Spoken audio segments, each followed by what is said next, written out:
കേക്കട്ടെ. ആ dining table. പൂപ്പരുത്തി മതി. 2000 ഓ നിൽക്കും. പൂപ്പരുത്തി.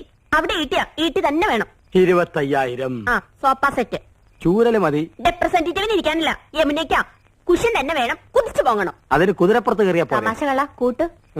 25,000. ആ ബ്രിഡ്ജ്. പാല് അതും വേണോ? അവർക്ക് നടന്നു വന്നാ പോരെ. അതില്ലെന്ന് തണുപ്പിക്കുന്ന ഒരു സാധനം ഇല്ലേ? ഫ്രിഡ്ജ് 9,000. ആ T V. Black and white പോരെ. ഓരോ കളർ തന്നെ വേണം. 10-20 അടി നീളം വേണം. 10-20 അടി നീളോ? ഇഞ്ചായിരിക്കും. ആ ഇഞ്ച്. ആ. ഒയറില്ലാത്ത ഫോൺ അതൊരെണ്ണം മതി. മൊബൈൽ. ആ മൊബൈല്. ഒയറില്ലാത്തോണ്ട് ഇതിന് വില കുറവായിരിക്കും. ആ ഇനി അയ്യോ ഇനി മടക്കല്ലേ, ഒടിഞ്ഞു പോവും. ആ തൽക്കാലം ഇത്രയൊക്കെ മതി. മതി. ഇനി ഇതിന് പണം ഉണ്ടാക്കാനുള്ള വകുപ്പും കൂടി പറഞ്ഞു തന്നെ. മൊത്തം പണം കൈ വെച്ചോണ്ടാണോ എല്ലാരും ഇതൊക്കെ മേടിക്കുന്നത്? ഇൻവെസ്റ്റ്മെന്റ് വാങ്ങണം. ഇൻസ്റ്റാൾമെന്റ്. ആ അതെങ്കിൽ അത്.